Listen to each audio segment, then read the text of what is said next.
Hello there, you're now with me, Henry for TVS Nightline, and among the headlines tonight, election tension rises, causing 19 total deaths in the Philippines. Abang Johari shares renewable energy insights to the world. And PETRONAS boosts human capital capability in Sarawak.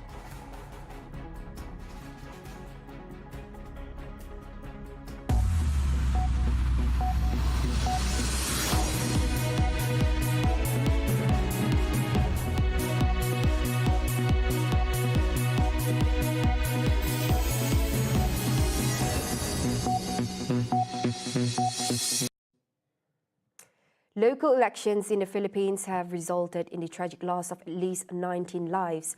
A spokesperson from the Commission on Elections said there were 29 recorded violent incidents occurring between August 28 and October 30th, spanning different phases of the elections. Meanwhile, local media reported that most of the incidents were reported in the Southern Autonomous Bangsa-Moro Autonomous Region in Muslim Mindanao and Bicol region. Some 113 more violent incidents are being probed to determine whether those are connected to the elections. According to the report, the elections were originally set for 2020 but were postponed twice. Some 672,432 seats were up for grabs in the polls. Now, the World Hydropower Congress WHC 2023 opens with esteemed guests in attendance. Among them, our very own Premier of Sarawak, Datuk Patinggi Tan Sri Abang Johari Tun Openg. To share Sarawak's experience and accomplishment in the field, we have our reporter on the ground. Take it away. At the opening of the World Hydropower Congress WHC in Bali, spotlight was on Sarawak as the Premier Datuk Patinggi Tan Sri Abang Johari Tun Openg shares the region's endeavours and achievements in renewable energy with a particular touch on hydropower, as he shares Sarawak's vision to an international audience that includes Indonesian President Joko Widodo and former Australian Prime Minister Malcolm Turnbull. Sarawak, he said, is ready to play its role by spearheading a shared grid in Borneo through a sharing of renewable resources known as interconnections. Sarawak is at the forefront of an energy transition, capitalizing on renewable energy sources like water, solar and wind.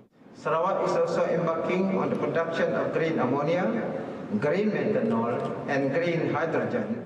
Interconnection are one of the key mechanisms to achieve shared regional sustainability goals in this region, with hydropower as the key renewable energy generation resource that will accelerate the ASEAN power grid. Sarawak is proud to play our role by spearheading a shared grid in Borneo. Together with everyone else, I look forward to building partnership and mutual collaboration to power sustainable growth for Southeast Asia through renewable hydropower channels. Interconnections, he said, are integral to achieve shared regional sustainability goals, with hydropower as the key renewable energy generation resource that will accelerate the ASEAN power grid. Now, to achieve this vision, he said Sarawak is ready to work with regional neighbours such as Indonesia and Singapore. He shared that Sarawak's first power exchange with West Kalimantan in Indonesia in 2016 has demonstrated the shared benefits of interconnections, now through which Sarawak has garnered the recognition and the trust from the Indonesian government to develop the billion-dollar Mentarang Indo Hydroelectric Project, or MIHAP, in North Kalimantan. Now, he is soon to meet with the Indonesian counterpart to discuss on matters regarding the proposed undersea interconnection project, which traverse Indonesian waters. Well, that concludes my time here in Bali at the World Hydropower Congress WHC 2023. Zagal Salit and Zaim Zarfan for TVS. National Petroleum Corporation PETRONAS is increasing its investment in human capital development, particularly in Sarawak, as demonstrated through its sponsorship of the Mara Junior Science College MRSM Bintulu.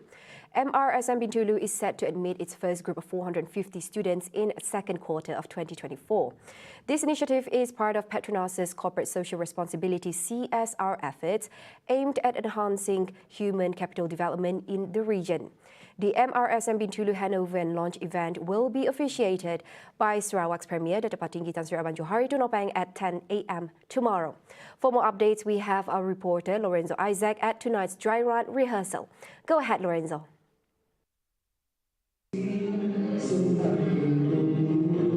Hello there, good evening. My name is Lorenzo Isaac and I'm reporting live from MRSM Bintulu. And as you can see from behind me, it's the dry run for MRSM Bintulu handover and launching ceremony 2023. And here's a bit of info regarding the completion of MRSM. So the construction of MRSM in Bintulu, Sarawak aims to provide access for students in Sarawak to fully achieve their quality in science, technology, engineering, maths education, STEM education, as well as to hone their talents. And the location and the site of MRSM has been determined and prepared by Yayasan Sarawak. The MRSM is also designed according to the facilities provided by Mara, with PETRONAS as the main sponsor for the entire construction project, including the provision of furniture and equipment. So KLCC Project Services Sendirian Berhad has been appointed by PETRONAS as a project management team with local consulting firms and local contractors hired to support the construction projects. So furthermore, the MRSM Bintulu construction project started in late 2018 and is now 100% completed. The employment permit was approved and issued on August 16, 2023. So tomorrow's event will be launched by our Premier Sarawak, Datuk Patinggi Tan Sri Abang Johari Tunopeng, and the event will be concluded at around 12:30 p.m. So far, that's all the updates that I have for today. Thank you, Handy. We return to the studio. Thank you.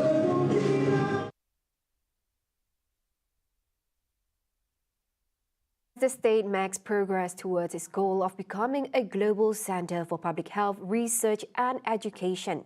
Deputy Premier Dato' Amar Dr. Sim Kui Hian emphasised the vital role of clinical research in shaping national health policies and enhancing the well-being of its citizens.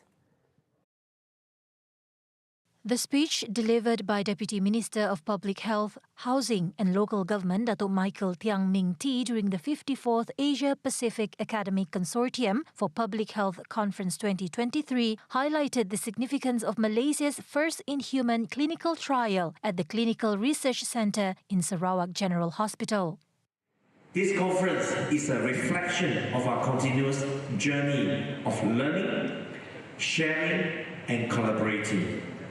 It provides a unique platform for knowledge exchange, fostering dialogue and facilitating partnerships.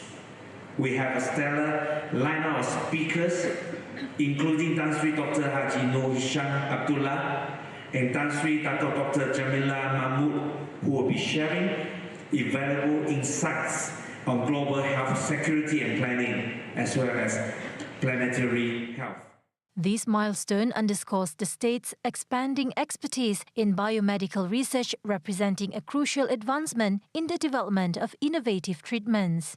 Meanwhile, he further stressed that the government remains committed to ensuring that every Sarawakian, whether urban or rural, has equal access to healthcare services. As we are poised to have an aging population, the importance of palliative care services and training for healthcare personnel cannot be understated. Our pledge to provide and promote palliative care services in Sarawak is unwavering, as is our determination to regain health autonomy and integrate our approach to improve health infrastructure for the benefit of Sarawakians. An investment of 200 million ringgit has been allocated to construct an infectious disease research center in Kota Samarahan with an anticipated completion date in 2024. This state-of-the-art facility will serve as a global research and development hub, fostering collaboration among scientists from various government agencies and prestigious international institutions like Cambridge University, Oxford, and Imperial College. Sarawak's goal of achieving zero rabies by 2025 is within reach, according to the Minister of Food, Industry, Commodity and Regional Development, that's Sri Dr. Stephen Rundi Utom. He further reported that his ministry has successfully vaccinated 36,900 canines as part of the ongoing vaccination drive. Dr. Stephen emphasized the state's openness to collaboration with interested parties to collectively combat the rabies epidemic and attain the 2025 target. So there must be something that needs to be looked into, the communication. It cannot be done in silo.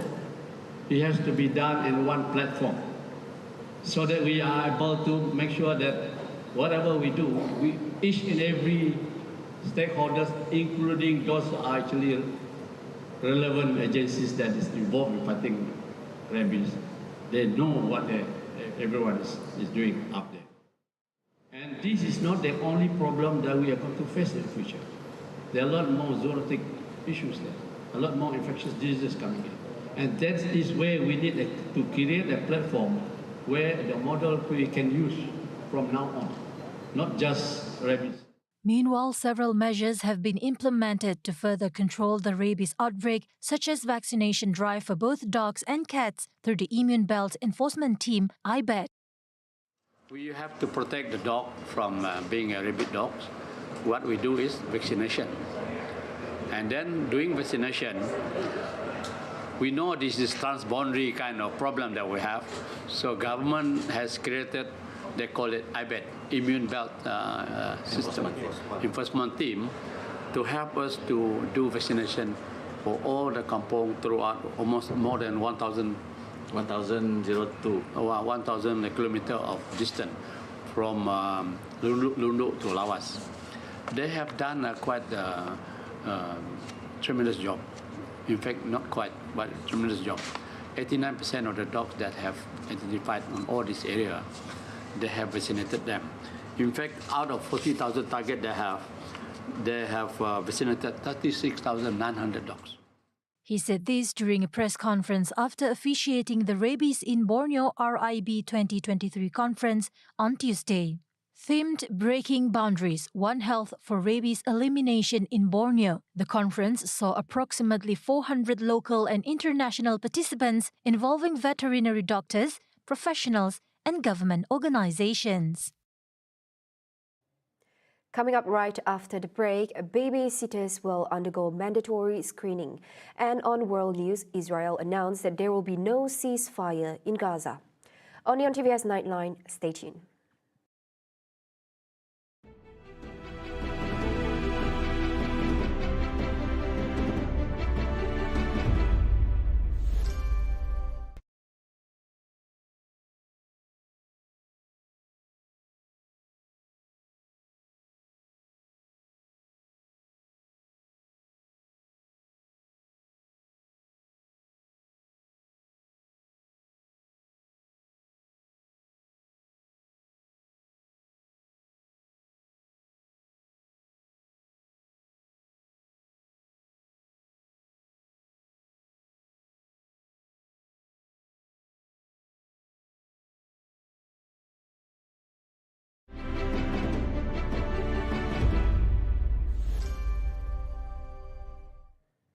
Hello there and welcome back.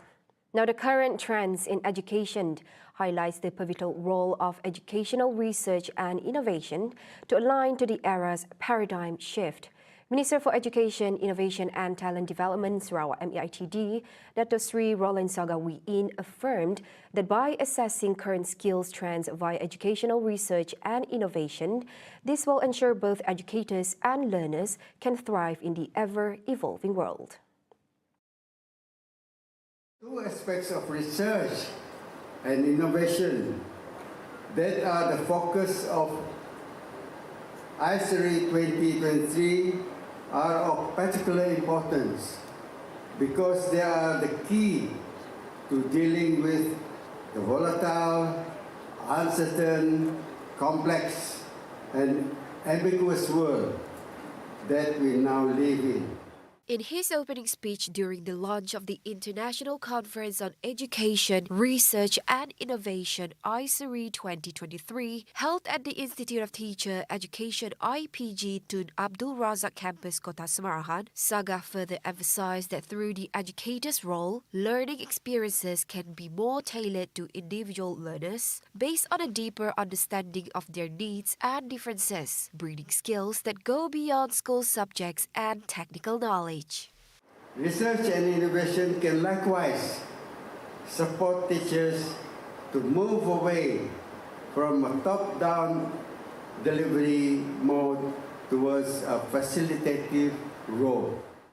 Themed Bridging the Gap, Exploring New Frontiers in Education for the 21st Century. ISARI 2023 is a joint program by IPG Tun Abdul Razak Campus and MEITD Sarawak, which has gathered participants from both local and international students, educators, and researchers from Malaysia, Philippines, Vietnam, India, and Indonesia.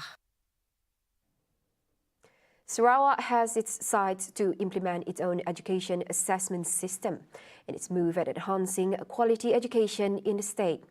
Minister for Education, Innovation and Talent Development Sarawak and MEITD, Dr. Sri Roland Sagawiin, amplified that with the state's own student performance measurement, it would be crucial in assessing potentials and strengths of students, especially when involving the streamings of students. As far as the national level is concerned, it's up to the federal policy, and if that is her stand, it's up to her. But for us in Sarawak, we will work out something to have our own assessment system, because we believe that that's the only way for us to be able to know the performance of our students. Otherwise, we have many years of students going to school and not knowing what are the standards. And of course, that will be very crucial later on when it comes to streaming of students towards the science and art stream.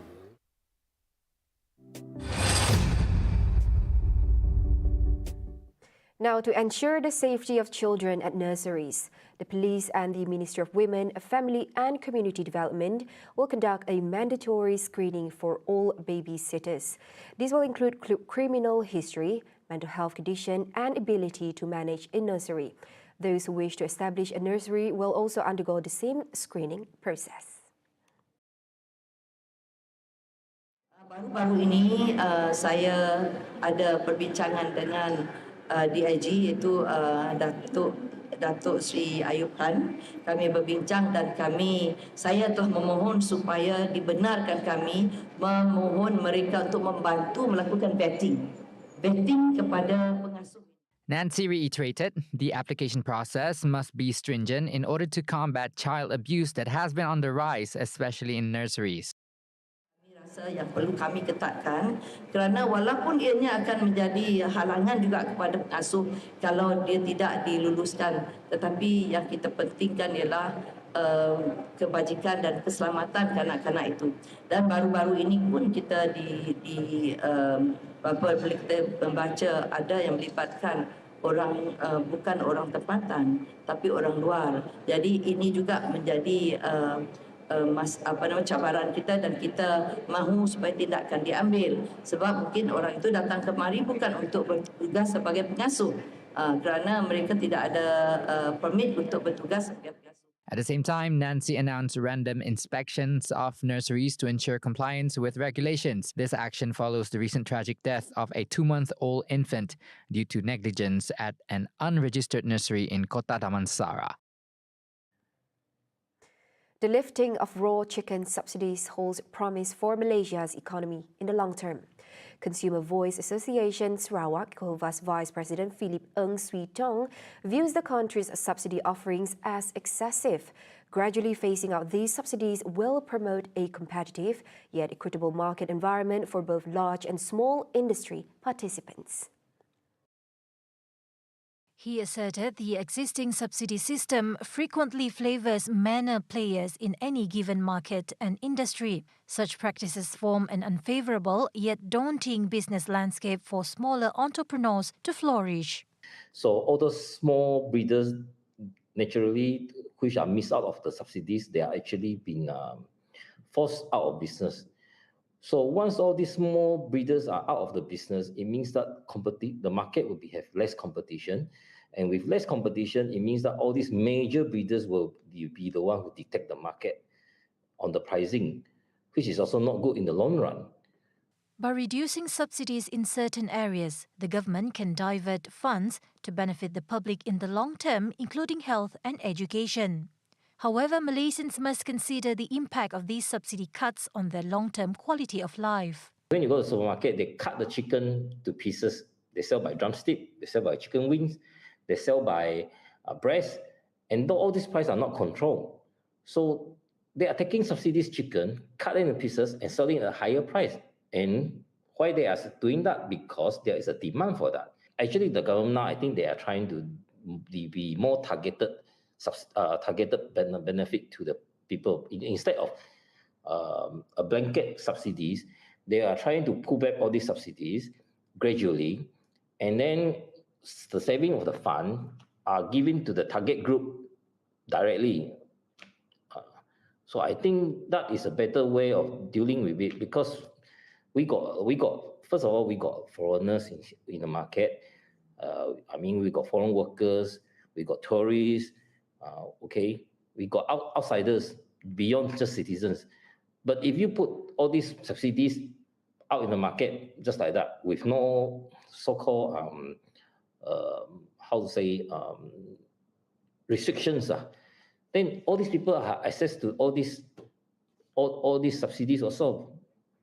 It actually strain even more of the budget itself. Subsidies are no longer effective in tackling soaring raw material prices, suggesting a shift toward food vouchers, a practice observed in many Western nations. Philip recommends the government investigate Malaysians' income as a solution to counter the consistent rise in commodity prices. On Monday, the federal government declared the end of raw chicken subsidies on November 1st. Nonetheless, subsidies for graded eggs A, B and C will persist using the current subsidy system, as announced by the Minister of Agriculture and Food Security, Datuk Seri Muhammad Sabu.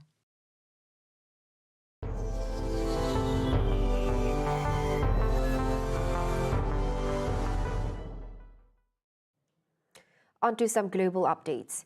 Israeli ground forces push deeper into Gaza, advancing in tanks and other armored vehicles on the territory's main city and freeing a soldier held captive by the Hamas militants. This comes as Israeli Prime Minister Benjamin Netanyahu rejected calls for a ceasefire, declaring a time for war, amid continuing calls for a humanitarian pause in the conflict from the UK and other allies. UK political leaders have called for the pause in the fighting to allow Palestinians to flee Gaza and for aid to be distributed. Similar appeals have been made by the USA and other countries, but Netanyahu told Israel's allies it would not heed calls for ceasefire. Meanwhile, the head of the UN Agency for Palestinian Refugees told a UN emergency meeting yesterday that an immediate humanitarian ceasefire has become a matter of life and death for millions. He accused Israel of collective punishment of Palestinians and the forced displacement of civilians. The UN Humanitarian Office, citing Gaza's Ministry of Health, said more than 8,300 people have been killed in Gaza, 66% of them women and children, and tens of thousands injured. 3 people were killed after days of heavy rain in central and north Vietnam's inundated homes and roads. Disaster management authorities said on Tuesday access to several communities in central Ha Tinh province has also been cut off, while the police and military have been mobilized to rescue people from high-risk areas. A woman and a 13-year-old boy were swept away by strong currents, and a 29-year-old woman is still missing in Ha Tinh province. Flooding has submerged homes, crops and transportation links, while in northern Chao Bang province, a man was killed by a falling tree in heavy rain. Vietnam often faces such challenges during the rainy season from June to November. This year, 136 people have been killed or are missing due to natural disasters, with over 21,000 homes damaged and more than 140,000 hectares of crops destroyed. Wrapping up the Nightline, a suspected gunman has taken at least 2 people hostage in a post office in Japan after wounding 2 other people in a shooting at a hospital. The government of the city of Warabi, just north of Tokyo, said in a statement an undetermined number of hostages were taken by a man in possession of something like a handgun. The media reported at least 2 female post office workers in their 20s and 30s had been taken hostage. Municipal authorities there said the man between 40 and 50-year-old was earlier involved in a shooting at a hospital in the neighboring city of Toda and then fled the scene. Images broadcast on television showed a man wearing a tracksuit top and white shirt standing just inside the post office brandishing what looked like a pistol. Several police officers wearing body armor were stationed nearby. Violent crime, especially incidents involving guns, is rare in Japan. There were just 9 shooting incidents last year, according to the National Police Agency, of which 6 were related to criminal gangs. See the world closer with TVS as we bring you the latest news updates both locally and internationally. For more headlines, anytime, anywhere, just head on to our official website at www.tvstv.my or follow us on our social media platforms. Don't forget to catch the exhilarating action of the Sarawak International Dragon Boat Race live on TVS social media from 11 a.m. till 5 p.m. from Friday to Sunday. And that's all the updates for TVS Nightline tonight. I'm Handy Gui. Thank you for watching and have a good night.